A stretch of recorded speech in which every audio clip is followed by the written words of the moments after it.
يلا اختاري، أسفل ولا أعلى؟ أعلى. أعلى. كم بياخد؟ هي اللي بدها واحد تختار صفر. ولا أنا؟ أنت ولا هي بتتعاقب؟ هي لأنك أنت الكبيرة، هي بتتعاقب اليوم. ايه خدمات؟ وين بتروح؟ تروح مسرح. شو طلع صح لما غلط؟ صح. ماله من الشارع. سكر.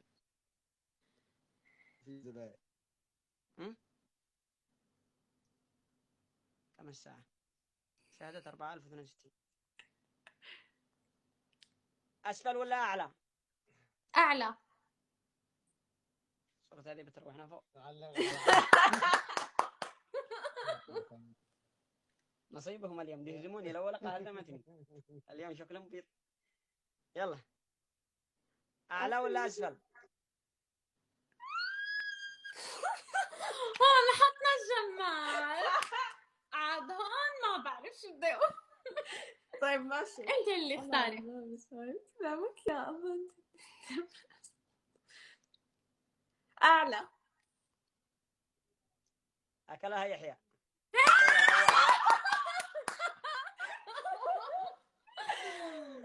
الحمد لله. والله زعلت عليك بالله. يا يحيى، تابعوا الأخت سفانات، أنتوا بخير. الله يسلمك. أنا اثنين وأنت وحدة وكملنا بعض. يعني ما في أكل بصل، أنت اللي بدك تاكل بصلي ولا شو؟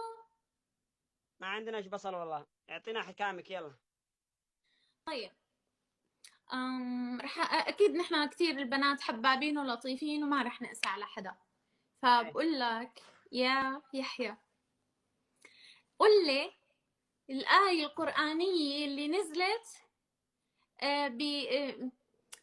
الآية اللي بتحكي عن يحيى، النبي يحيى. قصة يعني النبي زكريا. هو النبي زكريا عندما قال هب لي من لدنك غلاما، قصدي يورثني ويورث إنه آل يعقوب. أيوة هون قل لي الآية اللي نذكر فيها اسم يحيى أصلا. أنا ما درست بس أنا أعرف. سيدا وحصورا. يلا هاي ساعدتك شوي. ما بعرف، ما بكسر القرآن، لأنه أنا ذكرت لك إني قصة زكريا، بس إنه القرآن حافظ له لا. طيب أوكي خلاص راح أغير لك شيء ثاني. اسمعي. نعم. فقال فنادى ربه نداء خفيا قال ربي إني وهمني العظم مني واشتعل الرأس شيبا ولم يكن لي بعدي